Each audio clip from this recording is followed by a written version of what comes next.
I like to be horny, and I think that another question I always get from my followers is like how to increase my sex drive.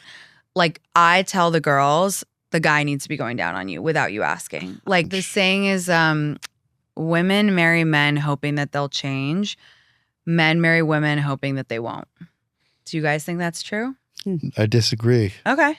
Respectfully. I think that men don't get enough credit for the ways that they do change. And I think that pressure is actually detrimental to the view on men in modern society.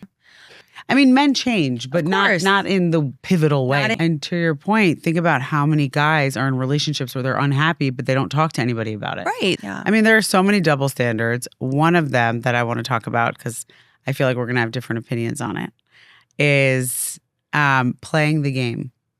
Ooh, I love this topic. All right. So we're back. We're here with Tinx. Hi, guys. Thanks for having me. Tinx. This is so fun. Thanks for coming. Thanks for having me. We were just talking about Stagecoach versus Coachella. Yes.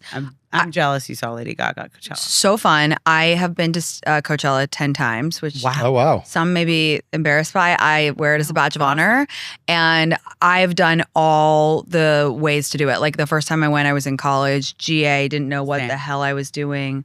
Stayed in like my friend's grandma's like garage, and it was the best one, obviously. And now it's fun to go. I just get all my friends together, and it's like one of our friend groups like check-in points of the year, and we love to do it. It's so fun. So yeah. So do you find the experience different now that you've built a following and you have it's so different. More clout?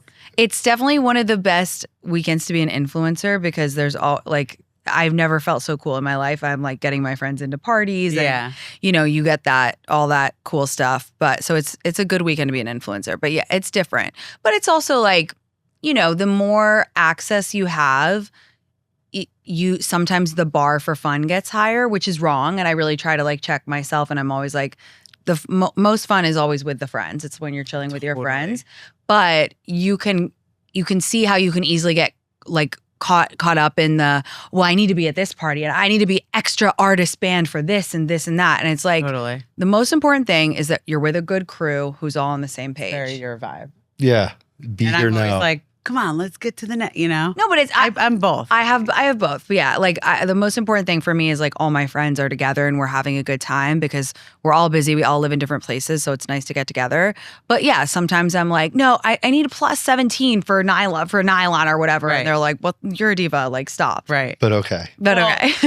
I feel like whenever, because we love live music, it's like one of our connection points. And one of the things that Abe always says is like, let's just go into, you know, the GA. Yeah. And I like love get Gen immersed Pop. in it. And I like it too, but sometimes I'm like, I can't handle it. It completely depends. Like It really depends. sometimes I think it depends on how much you like the artist. That's a good point. At Coachella, if it's like, you know, an artist I love, I'm in the center. I don't care. I'm like sweaty, whatever. If you don't know the artist as well, like for example, when I was at Stagecoach and I was just saying I don't really know a lot about country music, I was like very overwhelmed when we were in GA because I was like, if you don't know the songs and you're not vibing to it, you're like, oh my God, I'm overwhelmed. Like, I don't know what's happening. But if it's someone you love, then It's actually a very good point. Yeah, it is. Because like then you're also just like surrounded by all the people. Yeah, I remember the first Coachella I ever went to in college. It was Eric Prydz, and I love dance music. I love EDM, techno, the best. And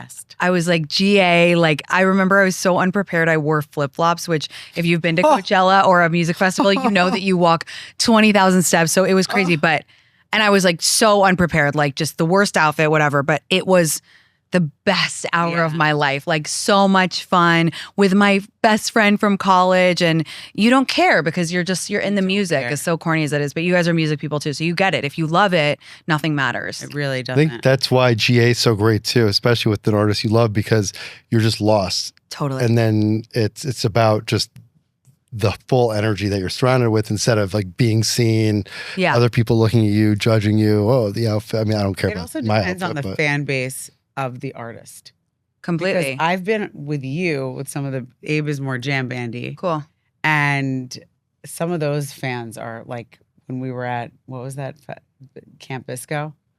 I mean, these people I couldn't handle it. Like it was just scary at a certain point. No, it depends. And I will say that dance music culture is very friendly and very like kind and welcoming. Yes. Like I didn't realize that wasn't all music Right. fans, to your point. Like that's what I grew up like. I grew up in going to college in the era of like Swedish House and all those bands and what or I saw DJs them rather. Tree last year. That was the best part of the festival of the whole day. The best. Like I worship. Like they're so good. And like honestly, those are some of the nicest music fans. They'll always let you in. You know, people are really chill. If you're, you know, pulling your friend, they'll let you go. If you feel sick or you feel too hot, like people are always giving you water. It's a really, really nice group of people. And yeah, I love that. Like I've been in also different fandoms and you're like, whoa, you're kind of shoving a lot. Like that's kind of like, okay. Why are you dancing so aggressively? Totally. You're sweating way too much and you're touching me. Yeah. Like, don't touch me. That's the worst is when people don't have like the awareness and they're like keep hitting you and you're like, oh, you're still hitting me. Like, getting to me too much. Yeah. So you go. Me? Yeah, I was going to get into the Hamptons world because we're talking about live music, but you go. Oh, you go. I was just going to ask, just tell, I actually don't know that much about you. Erin loves you. So I was just curious, just your background, like how did you get into this? Yeah. You know, you were telling me earlier, you didn't set out to be a quote influencer, but yet here you are. So what was your path? I became an influencer in 2020 and COVID. I had like lost my jobs, plural. I was like doing consulting jobs and I picked up TikTok and I genuinely thought we were all going to die. So I was like, I don't feel judgment anymore. Yes. Well, I thought sooner. I thought it was like, I thought the pandemic was like the end. And so I started making TikTok videos and I really liked it. It was just really creative and fun. And what were you doing before? I was consulting, which is LA code for like unemployed but doing odd jobs. I had just finished grad school and I was honestly very lost. I felt like such a loser because I had, you know, gone to college, gotten my master's, and then I just like couldn't figure it out. Like I tried a million different jobs. They weren't hitting for me. And I moved from San Francisco to New York to LA because I was like, oh, maybe if I move, people won't notice that like I haven't found my thing. And I got to LA and pandemic hit. All the companies that I was consulting for let me go. And I was like in this studio apartment and I was like in a new place. Yeah, I was. It's tough. I had just turned 29. And I was like, I'm fucked. Like, this is like really bad on every level. And I started making videos and it really hit right away. I was really lucky during that time. Everyone was on their phone for 12 hours a day. It was TikTok was like new to everybody. It was just, I was lucky at the right place at the right time. And yeah, kind of just ran with it. And it's opened so many doors and I'm so grateful. And it's definitely evolved. And sometimes I miss the good old days of just like, sitting in my apartment making funny skits and videos. Like I used to be way more creative and kind of really put a lot of effort into my content. And then you grow and then you get opportunities and it's hard to juggle. And like I'm also a different person. Like 29 to 34 is like a huge leap. So do you feel like you're less creative now because you have to do more brand related content or just your creativity because the medium is definitely still creative. You just wrote a book. Thank you. It's a different type, but you know, you change it into you channel the creativity and the opportunities into like bigger projects. Like I, you know, did the book and I have my radio show. So it's different, but there was something about that time, I think for many of us, where we felt like pared back to our core because there was nothing going on apart from like extreme anxiety and like we all had a very limited life. We were just in our house with like our one family member or like no one or whatever. So it just felt like all you had was your imagination. I don't know if that makes There's something childlike about that. Totally. Mentality. Yeah. In a great way. Yeah. I actually told myself because I was going so insane because I was living alone, like in this really depressing apartment. And I told myself like, act like a teenager because when you're a teenager, you have all these rules, right? And you can't do anything, but you stay up until 3 a.m. You like order chicken fingers in the middle of the day. And I was like, this is my way to survive because my family lives in London. So I was so far from my family. I felt really scared. And I was like, to survive, act like a teenager, like have crushes, like stay up late, and I kind of think that that's why I was so creative, because it's just like you said, childlike. You're making the same, like, I don't know if genre is the right word, but you do a lot of relationship content, sex content. I mean, in a tasteful way. Yeah. Was that always the not case? Tasteful. I'm all right, sometimes good, very untasteful. All right, we're gonna get along. Just honest. I mean, so are we. We talk about really everything in terms of sex, but I am actually curious your thoughts on a lot of the dating stuff that you talk about. But first, to answer Abe's question, what would you call your genre when you talk about lifestyle? It's lifestyle. Yeah. Yeah, I think so too. I'm not a dating expert, and I always want to make that super clear. You're good at advice. I think it's just like, people are always like, why do people come to you if you're not like in a relationship? And I'm like, because a lot of people out there like me believe that you can't rush timing. And so I found a way to be happy and like do this dating single thing and be happy. Yeah. And so I think that's why people ask me for advice, because, you know, when your person falls into your life is, I think, like largely beyond our control. As long as you're putting yourself out there, you kind of just have to have faith that someone will drop in and have fun along the way. Like, you don't want to waste all your 100%. Single time being like, oh no, like can't wait till I'm married, like whatever. Then you've wasted like however much. And I also think it actually makes it more difficult to meet someone. I agree. You're like pushing it away. Yeah. I actually had a girlfriend when we around when we started dating.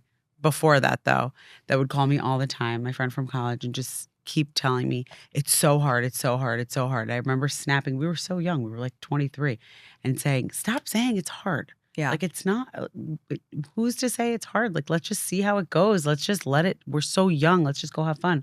And I think when you're having fun, and it's kind of like business too, right? When you're having fun and you're enjoying what you're doing, more of that comes. I agree. But the minute you start like obsessing, and I know so many girls who obsess over a relationship, guys too, by the way. We don't talk about that enough. Guys get really stressed about meeting.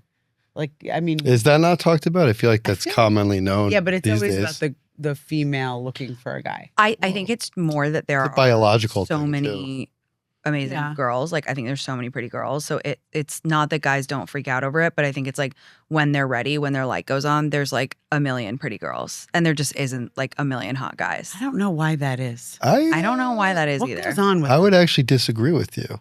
Well, you're a guy, so no. I'm being objective here, and I think it depends on the age. But I think the age range goes up. You see much more attractive guys as at scale, I think. Yeah, but there just aren't that many available guys. Like available, like good catches. I think maybe those guys, get settled down earlier? Yeah. I don't know what it is. I don't know what it is, but all I know is like, okay, this is a good example. Stagecoach this weekend. So my best friend is a guy, and we're the same age, and like we're both single, and you didn't have a contract? Like, No.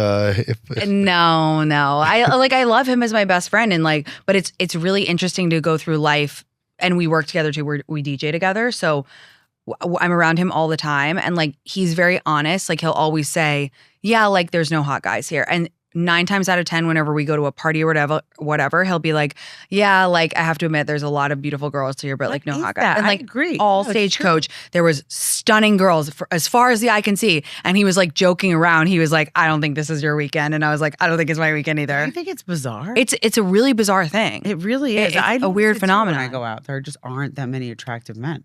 I don't know where they are. This is so funny. But you know what? Maybe it's because they're going to things like what Abe goes to.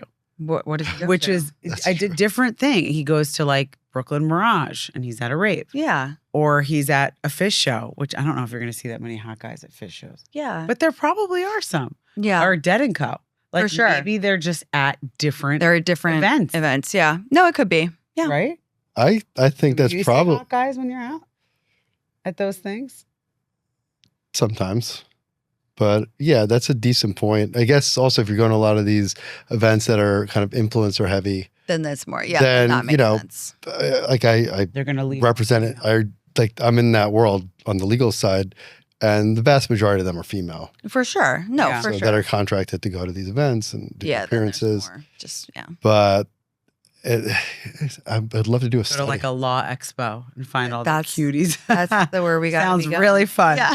Yeah, so maybe it's just a matter of changing your venue. Could be. Not you, I mean, the the proverbial Hamptons you. has. Let's talk about the Hamptons. 'Cause Yeah. that's a place that we both grew up going to the Hamptons. Mhm. I know you wrote a book about the Hamptons. Mhm. I'm dying to hear about it. Mhm. Yeah, I'm and curious we're about it, too. also doing a pregame party to Palm Tree Festival Oh my with God. Mescaloom. And I'm DJing. We have Country some. Festival. Are you? Yeah. Can you come before? You probably Yeah, need it. maybe if I It's can. 4 minutes away at Cowfish. Oh, It's amazing. gonna be fun. And we have like some fun DJs coming in. Cool. But I want to hear about your connection to the Hamptons. Yeah. 'Cause you're obviously not from New York. Where are you from? I'm from London originally. You're from London. Yes. You have zero accent. I know my parents are American. So we Okay. moved when I was a baby and Got then it. I grew up there and then moved back for college. Were you like in an international school? No, I was at a British school. And you have no Isn't that accent? crazy? Yeah. Mm-hmm. Wow. Yeah. Okay. But so I actually used to hate the Hamptons when I first Interesting. went. When I first went when I was in my 20s, I went once and I was like too young to get anything. I was like, this is so amazing. Like I went with my best friends one weekend and it was, I don't even know where we stayed, but I was very Did you go out? starstruck. Oh yeah, we went out. It used to be fun. Like the It clubs used to be crazy. fun. It used to be so, so wild. And then when I came back in like my late 20s, early 30s, I was like, oh, this place is so snobby. And like I had a bad experience there and like I don't get it. And people drive all this way. You know, if you get a bad weather weekend, Mhm. on first looking, it doesn't make sense. Right. Being completely blunt with you, then I made enough money to rent my own house and fill it with my friends for a month. And it was the best experience ever, Yeah. especially if you were living in New York at the time. Like it's the best Just to get out too. just to get out and just like escape and breathe and like whatever. And so now I fully get it and it's so fun. But similar to Coachella, you kind of have to be set up and you have to have Yeah. a good crew. You have to have a great group of people. It's true. I'm sure the people who are born in the Hamptons are like rolling their eyes like this dumb bitch, like whatever. But No. It's like you can find a way when you're not set up that way. Yeah. You can because we did it on a budget. yeah. Well, it's also different. Like But it's different. if you live there year round, it's a different reference point For sure. for what your experience is going to be. If you're just good, because you have compressed time, you want to make the most of it. Exactly. obviously. Yeah. But now I love it. And I'm going out again this July. And it's just so fun to get my friends together. I'm so big into like really maintaining relationships and friendships into adulthood. And you have to like plan. You have to call people in January and be like, this is the weekend. Like, come, like, put it on your calendar. We all get busy. People have families, jobs. Like, it gets complicated. But I think making that time to spend with each other is so important. So I have a question for you Mhm. because I was looking at some of your reels just to get a feel for you. Yeah. There are two of them that stuck out to me that I want to talk to you about. Mhm. One of them, I believe you're talking about like single friends. Like you have to, if you're single, you have to have single friends. Yes.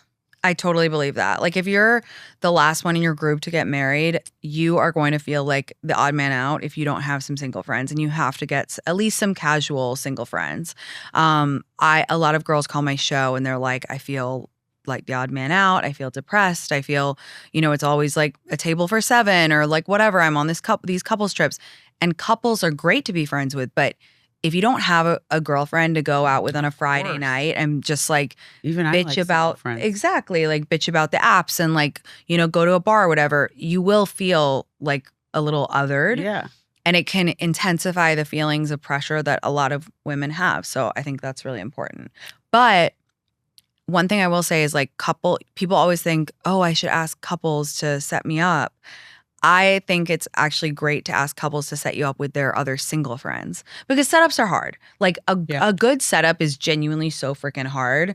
And usually if it's a good setup, people will think about it on their own. But if you ask your married friends, like, do you have any other single friends? That's a really good Like to be friends with. to be friends with. Yeah. You- Yeah, 'cause I was similar you just answered personalities. the question I was going to ask you. Like, what advice would you give to single friends trying to find other single Yeah, friends? if you That's actually very smart. The couples are a great source, and then they're so happy to connect you because it's like a way easier ask than a romantic setup. And you can just be like, and you already know you have something in common, like you're both Right. friends You're with the both friends with the couple, same so people. it makes sense. And then at least you have someone to like, fuck around with. Yeah. You gotta have So tell us what the book is about, because I'm dying to know. So the book is a spicy romance novel set in the Hamptons. And so you went from not liking the Hamptons to writing a book in the Hamptons. Yes, exactly. I know. What part? East Hampton, which is like everyone jokes that's where all the people from LA go. So I guess is it? Is that a thing? I have no idea, but I was living in LA when I flipped on the Hamptons, and I am So yes, a lot of LA people come to the Hamptons for the summer. Totally. Yeah. And it's interesting because living in LA for 5 years, there was no culture. There was little culture of summer because obviously it's so beautiful year round there that people don't.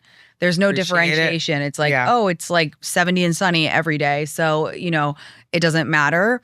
But here, you really have to work for the seasons. And I think that's why everyone goes so batshit come the first nice day, because everyone's like, oh, we're in it together. And we all drink Aperol spritzes outside. And like, it's summer. It's a nice feeling. So it's the best feeling. It's the best feeling. It really is. Oh my God. I die for summer. I'm so excited. Honestly, just the sun outside the past week. Seeing like an open sky. We had a long winter. Cold. Yeah, it was a cold one. Wait, so tell us more, because I'm gonna have to buy a copy, because whenever she reads these spicy romance novels, I end up getting a lot of action. Wait, I love that. Okay, does that not happen to everyone? Literally, when I read those books, we're like having sex. You need to market to married men to get it for their wives. I love that. It's actually really true. No, it's really true. I like to be horny, and I think that another question I always get from my followers is like how to increase my sex drive. And like for me, if I'm reading smut, I'm like horny immediately. Like immediate. It's like faster than porn. TV. Yeah. TV doesn't do it for me. TV does not do it for me. I sometimes listen to audio porn. Like Quinn, the app is amazing. They'll do like stories and they're really cool and sexy. And I love that company. But yeah, when I would read romance novels, I was like, oh, I love this. And I love to be horny. I love romance. And I think it's good for everybody to be horny. Like I think it's like a sign of health and it's, vitality. So yeah, I'll get your guys. I knew I was gonna like her. Okay. You're welcome back anytime. Can I tell you a really interesting conversation I had with a girlfriend yesterday? Actually, we had lunch and she was like, we were talking about something and she was like, okay, so have you had sex yet? Because obviously I just had a baby. Right. And I'm like, no, fuck that. This is still the babies. Like, we're not doing that. But I was like, but I had to do something else because it was Abe's birthday. Right. And she was like, oh, I don't do that. I'm like, what do you mean you don't do that? Like, what? I was like, but he does that for you. Right. And she was like, yeah, but I will not do that. And this is like probably the 4th or 5th time I've heard of a couple where only one side will go down on the other and the other one refuses. And isn't that kind of fucked up? So because I actually feel like I would be offended if you were like, no, I'm not going down on you. And I've heard it about men too. I've definitely heard it more on the flip side that men won't do it. Men won't do it. I think and discuss this a lot because I actually think it's like political. Like I think it's more to do with like the wider patriarchy and I think it's complicated. So let me back up. Yeah, let's hear it. I'm excited for what you're about to say. So to me, there's like a little bit of a double standard, and I'm okay with that because there is so many double standards in the world with men and women. Like I tell the girls, the guy needs to be going down on you without you asking. Like they should want to. Exactly. And I honestly think that like this is one of my more out there kind of opinions, but I think if a guy doesn't like it, like you need to dig into that. Also, like maybe they don't like you. Totally. Like I just think that it's like, or why don't they like vagina? Kind of, yeah. Like there's just you need to dig into it more. I agree because there's such an orgasm gap with men and women, and I'm talking about heterosexual relationships. Because there's such an orgasm gap, and men are getting off like pretty much every single time you have sex. I don't think that women should be expected to give like a blowjob, as many blowjobs. I would agree. So I think what it comes down to, agree with you're still with me? Yeah. So I think that it's like, I think it ultimately comes down to compatibility. And it's like, if you like to get oral, then you should give it as well. Like, I think it just is about finding a compatibility thing. It would never work for me to be with a guy who didn't love to do it on me. Like, and I enjoy it with a guy because I'm really into them. And it's just like, so that's what I mean by compatibility is it's just like, do you have the same appetite for like that bit of sex? I don't know. I think when people are like fully shut things down and they're just like, I don't like it, I'm never doing that. I don't know. That does give me pause where I'm just like, okay, well then you can't, Here's my thing. Wait, but to your point, I just want to say that actually speaks to a larger issue probably about somebody's personality, right? Maybe, yeah. Like maybe they're not as open to trying new things, and then that could lead to like, well, maybe they wouldn't want to travel on a whim the way the other person may. Like, who knows how it could relate? I think it runs even deeper, and even in deeper but simpler, which is like I love going down an errand. Yeah. I love it. It's like that to me. I'm gonna be a little graphic. I hope you don't mind. I don't know. it. That. Like that gets me the hardest when I'm going down on you. Like that foreplay to me is what makes me.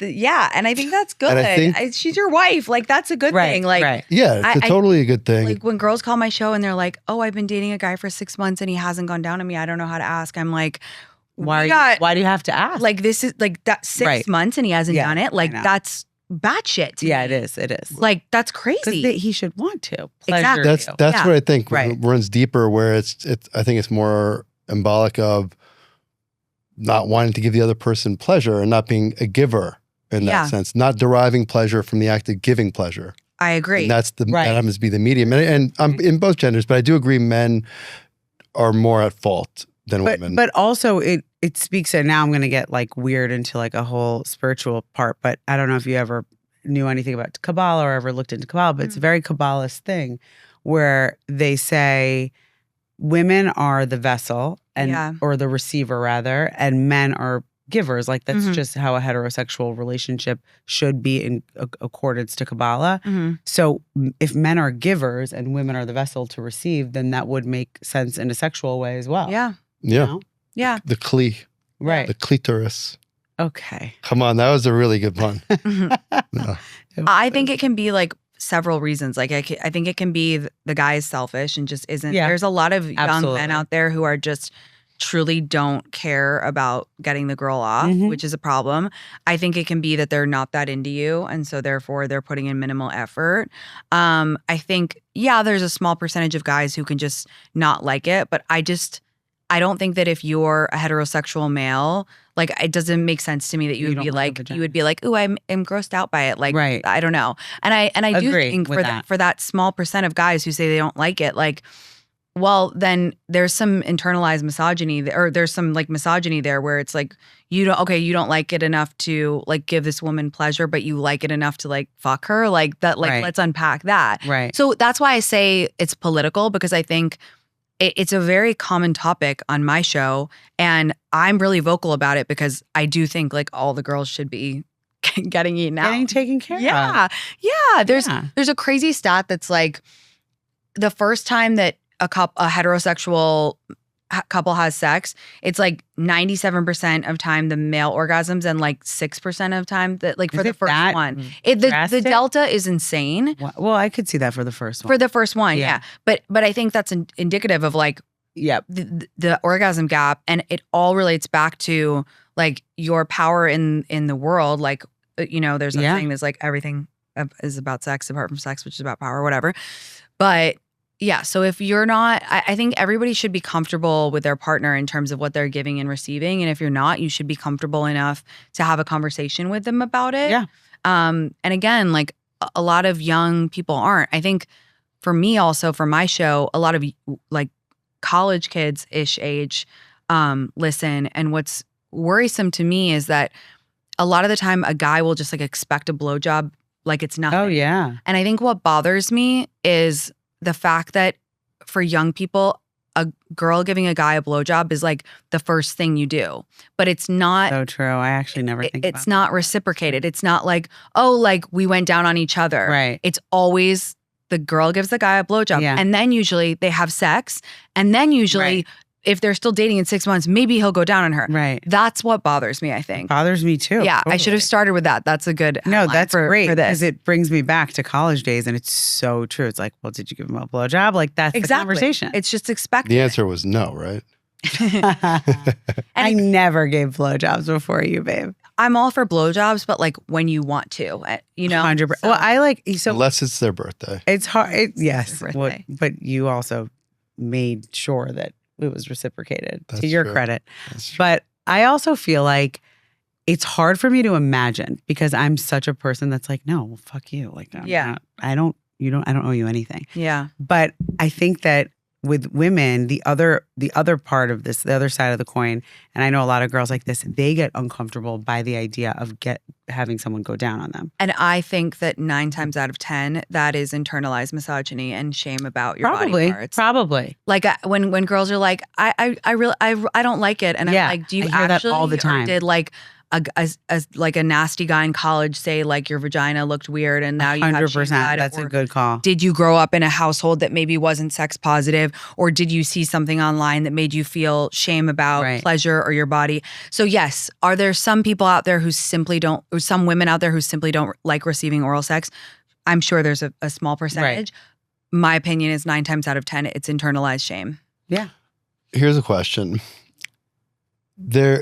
I'm thinking out loud here, so I haven't fully formulated this, but I think that you're talking about double standards. There's something to be said about the biology of why that delta exists to some degree, where like the guy has to come in order to procreate. Totally. Like the woman does not have to. And so, but we now live in a more evolved society where it's like, it's not just base creation, it's like sex for pleasure. But do you think that there's still some sort of double standard? Well, absolutely. And also women orgasm. No, I understand. Women wouldn't be able to orgasm if that weren't supposed to be reciprocated. Apparently, the biological reason that women can orgasm is because it makes them tired, and so they can lie down and they can. Well, where did you read that? I don't know if that's true, you guys. I mean, but like it makes sense because it does make you tired, and then you lay there, and then doesn't it make a guy tired? I mean, for like a few minutes. Yeah. I don't know if that's true. I'm not comatose all day. I don't know if that's true. But yeah, like there is a double standard. I mean, if you want to look at it from that standpoint, then I don't know. I just think you should be with a guy who cares that you come every time. I agree with you. Yeah. Fully. Yeah. Well, do we have any examples of that in your book? Everyone's going down on each other in your book. There's lots of going down on in my book for sure. Are the people in the book, is it contemporary to our peer demographic? Or yes, it's about an influencer who gets canceled and then she goes to the Hamptons and has a spicy summer fling to get her groove back. Ooh. So you'll read. I can't wait. It'll mention a lot of places that you know in the Hamptons, and I hope people enjoy being horny. If I'm having sex with Abe, then you know that your book made it. I have a question. Yes, tell me. Did you have to get clearance on those places? I'm always curious about this. Can you mention?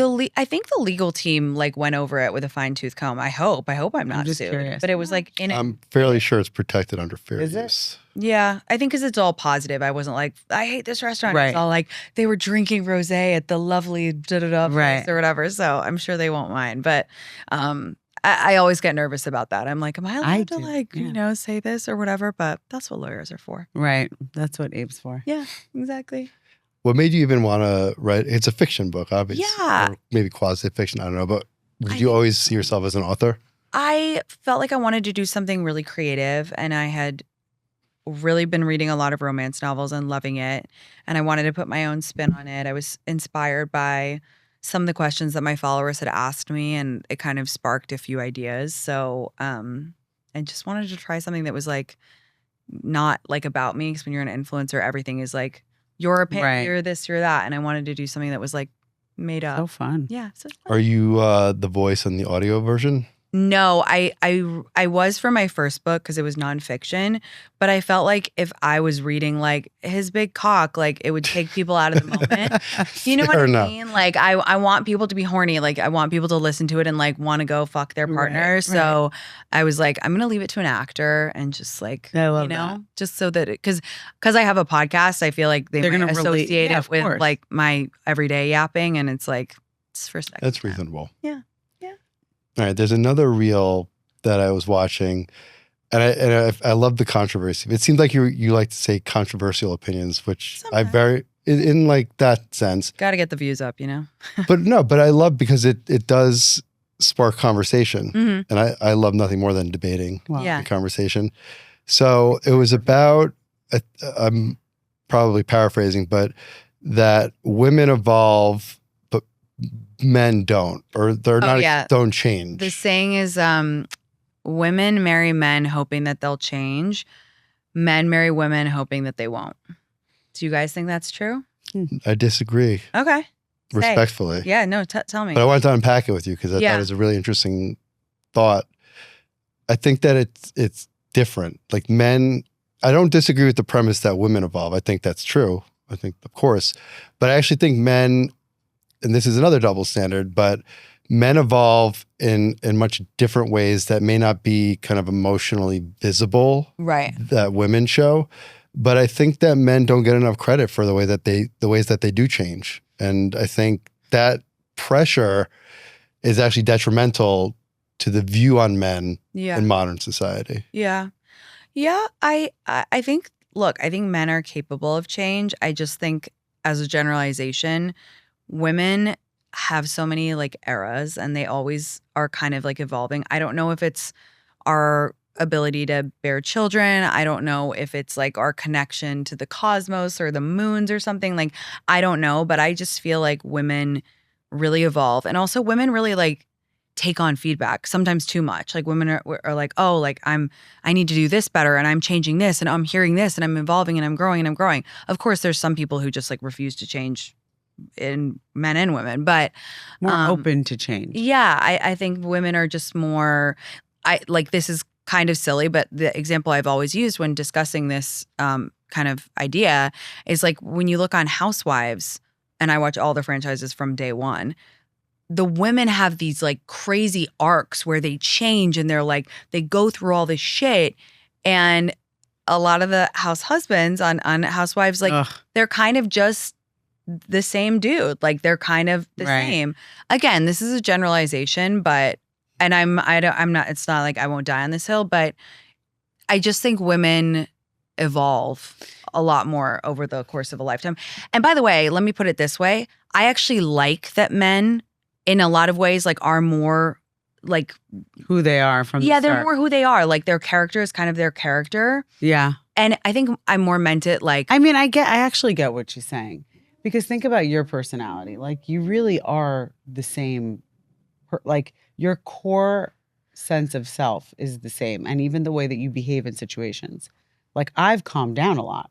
I was way more psychotic when I was younger in many ways and in many situations. Like I was much more reactionary. Like I'm just saying I've been like improved in such a way, not to like toot my own horn, but you didn't, like that didn't happen for you. Like there wasn't an arc in that way. Not in a negative way. No, but I don't agree with that. But you didn't have those, like I was literally a different person in my 20s than I am now. I don't think you're a different person.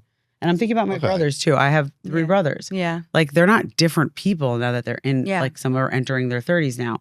Kelly's a different person. My sister's literally a different person. So it's actually really interesting to think about. It's not a bad thing. It's not a bad thing. It's just like every single one of my girlfriends is like quite different from their 20s to now. And all the guys some are the same. Yeah, some are the same. But like I think it came up because, and it's not I didn't invent that saying. I don't know where I heard that idea, but we were discussing it on my show because someone had called and she was like thinking about marrying this guy. And there was like something about him that really bothered her, like a core tenet of his personality. And like I was saying, I think for a guy, if you're going to marry him, if something really bothers you about him, like you should not think that like once you get married, it's going to change. Like if I would agree with whatever it is, like if it's a core thing of his personality, he's kind of in it. Right. And women change. Like women, you know, like for whatever reasons, I am a completely different person than I was even 5 years ago. I'm a completely different person. And I don't know what it is. So it's just like, I think and I love the solidness to men. Maybe it's hormonal. It could be. It could be. I love that men are like I have a brother too, and he's been the same since since he had a personality when he was a baby. Like he's the same dude. Right. You know? So I don't know. It's an interesting idea. I think it's helpful in the sense of like if you're thinking about a partner, you know, and you're dating a guy, like he's probably not gonna change a massive amount. If he, for example, in loves different ways, party or right, yeah. Like because you've changed in a lot of ways, but but not in the way that I think you're talking about, which is like your core interests and things like that. Like you've changed because you've learned about yourself. You've realized that you had an avoidant patterns. Like you're working on yourself. But isn't that evolving? Yes, but like the core person that you were in terms of like, for example, the partying. You love to party. That's not going anywhere. But I don't party nearly as much. Yeah, but it doesn't mean that you don't still like you're not changing that aspect of your personality. Just think that it's not as disparate as you're describing, because I think the same could be said in many situations that if you're a guy dating a girl and there's like a core issue that is problematic for the guy, like that's probably not going away either. Like I don't think women evolve in such a capacity that like all of those things just go away. I'm not over. Maybe if there's like a core issue. Yeah. I think people are just people, and if you got a core issue, you have a core issue, and like women I think are more introspective. Yeah, no, but a lot of women do change their core issues. Like they like a lot of women are like, if they like, let's just stick with the party example. Like, let's say there was a guy and a girl dating, and like for a while, and they were like thinking about getting married or whatever, and the guy was like, and the girl was like, love to rage and love to party, and the guy was like, like first of all, it's happened that I've known party girls where they're all of a sudden be like, I'm completely over it and I'm ready to settle down. And secondly, if the guy was like, I love you and like I want to do this, but like this is too much for me, a girl can be like, okay, I'm going to change it. Like, I don't know why. And again, I'm really digging my heels in, and this is not the hill that I want to die on, but like women change. Like we just are more like, I don't know. I don't know. I think it's probably hormonal, and I bet there's science behind it. Maybe. Honestly. All right. I agree. At first I wasn't sure, but now when I'm thinking about examples of people in my life, it's kind of true. Yeah. I mean, men change, but not in the pivotal way. Not in that like women their do, you know? But do you think that a part of me thinks that the reason that it's not displayed as much is because there are societal pressures that restrict in a way men's ability and want to show emotion, because men have always been told, don't show your emotions because then women are going to think you're weak, or society will think you're there's weak. something to and that. we've been conditioned since the dawn of time, possibly, but in modern times, to keep our emotions inside, which is not very healthy for us. No, but it just is. Sure. So do you think that plays more of a role in it, or that it's just we got the hormonal part that you were talking about, or nature versus nurture, I guess, in a way to think about it? I don't know. I mean, I think that's a really important, like, separate issue that could be connected. I mean, I don't think that we reward men for being emotional. I think it's a huge problem. I think it's really coming to bite us in the ass right now. We're seeing that with young men. Like, all the statistics are really sad about young boys and emotion. Like, there's a stat saying that if a little boy is seeing like abuse in his household, he's like a quarter likely to tell a friend or someone at school than a girl is. And that's like at a young age. And it's just like, we don't like, think about all the phrases like boys don't cry, man up, like all this stuff. It's from infancy, we're telling boys like it's weak to have emotion, and then they have nowhere to output it. They don't have as strong bonds. And like, think about all the things that we like do for girls, like friendship bracelets, like all of it is like this conditioning, and women have really easier time like emotionally connecting with other women.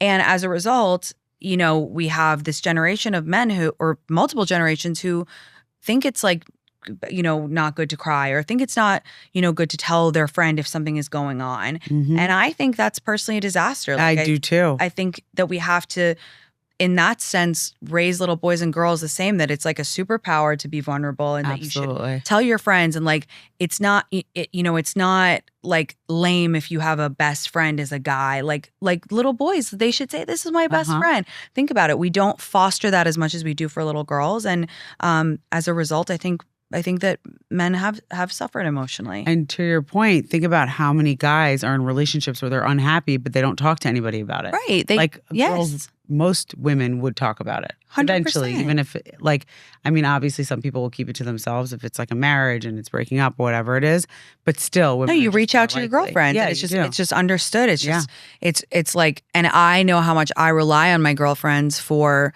so much support. And like, I feel completely like I could tell them anything. And the fact that not all men have that is really sad. Yeah, it is sad. It is. Yeah. I mean, there are so many double standards. One of them that I want to talk about, because I feel like we're going to have different opinions on it, is playing the game. Ooh, I love this topic. Playing the game. So things change when you're in your 20s versus your 30s, right? So like relationships in your 20s, I think you kind of have to play the game because there are so many, at least for me going through it, like there were so many prospects that if Abe didn't play the game with me, he would just be out of the game. Yeah. But now I think it would be different, right? Like at this point, I'd be annoyed, I think, almost if someone was really playing the game and like not answering me for 2 days. It's like, fuck off, we're adults. Yes. Like this is ridiculous. That being said, I do think that a little bit of intrigue needs to exist because if it's like, okay, I'll give you an example because I was talking about this with someone the other day. If someone's texting you all the time, then that also triggers something subconsciously that's like, okay, this dude is a texter and I don't like a texter. That's just me, right? That's just one example, but I'm not into that. So now I'm just turned off and like, I don't even want to talk to this guy. But if they're like slow and steady and they take a little bit of time and maybe that's just because they're at work, right? Then I know that I'm going to be with a guy that's maybe just at work and isn't going to text me all day long and have nothing else to do but text me.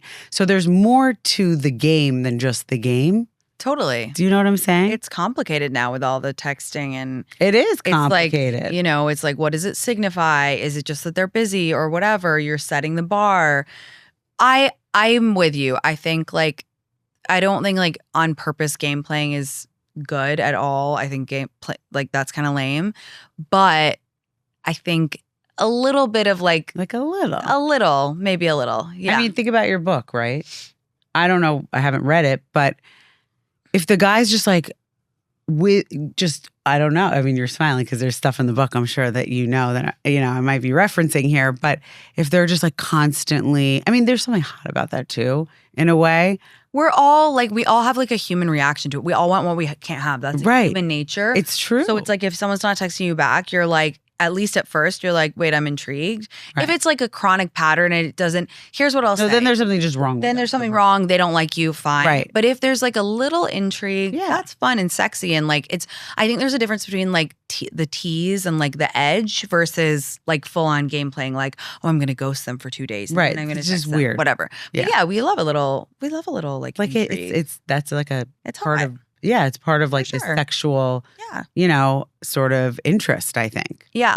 I don't think it changes when you're married either. Like there's much less of it, but you still have to keep. Yeah, we keep it spicy. Like that. Lindsay Metzlar always says like, love Lindsay. I love her so much. She has that thing where she's like, you need to be 95% comfortable and 5%. Not scared, but like 5% like, insecure in a relationship. Oh, like good. I don't know. I really like that she says that. She's really good at. She has so many good like ideas, and I love that. I always think about that one. Yeah, that's like a good one. 95% secure, but you've always got that little like where you're like, ooh, like yeah. When you're coming home, so hot. Yeah, yeah. It's true. I mean, we don't play the game with each other. Also, we don't have time because we like logistically need to communicate. But like when we're, I don't know, like when we travel, I guess there are some things I don't really know even. But we try. We try. But I think that's the thing, though. It's like, I think it doesn't have to be just the guy, although I guess most of the time the guy is the pursuer. But I think they should put some effort into playing the game to a degree. But like when we started dating, I had to deliberately stop myself from, texting her back right away and taking time to get back to her. What is that? And I think that guys just, people need to be aware, like it's okay to play a little bit of the game, and you have to play a little bit of the game, because if you give it up too quickly, as far as like oh, I want to see you right now. And you like follow up with a text, or you go on a date and then immediately text them after, when am I seeing you next? Like chill out a little bit. Yeah, Let yeah, there be a little. Be cool. Yeah. Texted Abe and I was like, do you want, did I text? I texted you, right? Or did I call you? And he also used to call me and I was like, this is so fucking I like weird. that. I think that's I hot. didn't like it. Yeah. No? But I don't know. I was so You're not a young. phone person. You don't like texting and you don't like calls. I like to text. I don't Okay. want someone to over text me. I see. Okay, I'm okay. fucked up, Okay. clearly. But I don't know. He would call me all the time and I was like, why does he keep calling me? But I asked him to go to a movie. Did I ask you to see a movie? Or Dave and Buster. I was watching my little brother at Dave and Buster's. So cute. And I was like, do you want to come like hang out with us? And he was like, no, I can't. Like I'm busy. And I'm like, okay. Yeah. And that was it. And I was like, this motherfucker. Yeah. Because he knew I was And then taking my you wanted LSAT. him. And then I wanted it. Yeah. But I was also 20. We're all like Great. that. We're all like that. We're all like human. It makes sense. So should we, I- is this Are we going to keep out of going, you time? think? What is that?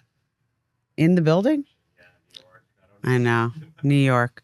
All right. All right. So Well, the name of your book before we go. Potter in the Hamptons. Can we include it? Is there a link to Amazon Yes, or I whatever? would love that. We'll drop that in the description of the course. episode. Thanks for having me, you guys. Yeah, This this was was- Yeah, it was fun And I'll talking see to you you. in the Hamptons. yes. we Yes. Well, And I'm gonna be the first to buy the book. fabulous. You're going to buy it. You'll have to tell me if it works. I will. I'll let you know. Thanks, guys. Thanks for coming together with us.